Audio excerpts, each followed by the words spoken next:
Please మీకు దండం పెడతాను. మీరు కావాలంటే స్విగ్గీలో రోజు ఆర్డర్ పెట్టుకుంటారా, అమెజాన్లో షాపింగ్ చేసుకుంటారా, లేకపోతే బయటికి షాపింగ్కి వెళ్తారో మీ ఇష్టం. దాని గురించి ఏమీ అన్నాం. కానీ ఈ ఒక్కటి మాత్రం నేను చెప్పింది వినండి. ఏంటది? మీకు ఎలాగ అర్థమైనట్టు చెప్పాలో కూడా నాకు అర్థం అవ్వట్లేదు. ఏంటో చెప్పు. కొంచెం కామన్ సెన్స్ పెడితే సరిపోతుంది. ఏం పెట్టక్కర్లేదు. ఏంటి? బయట అంత చలేస్తుంది. ఓకే, టెంపరేచర్స్ బాగా డ్రాప్ అయిపోయాయి. ఓకే, హాల్లో కూర్చుంటే చలేసేస్తుంది, బాల్కనీలో కూర్చుంటే చలేస్తుంది, రోడ్డు మీదకి వెళ్తే చలేసేస్తుంది.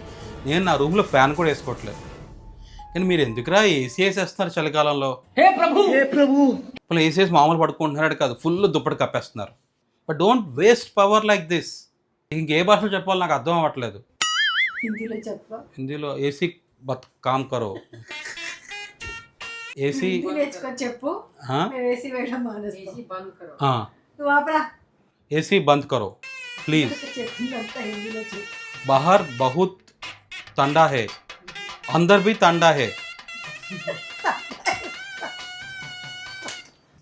ऊपर भी ठंडा है, नीचे भी ठंडा है, मगर कई को एसी ऑन कर रहा है। प्लीज हाँ एसी स्टॉप करो. Okay please save power. Save అయింది. ఓకే ప్లీజ్ యార్, జోక్స్ అపార్ట్ ప్లీజ్. ఇంత చల్లగా ఉన్నా మీరు ఏసీ ఎందుకు వేస్తున్నారు? అర్థం చేసుకోండి నా బాధ.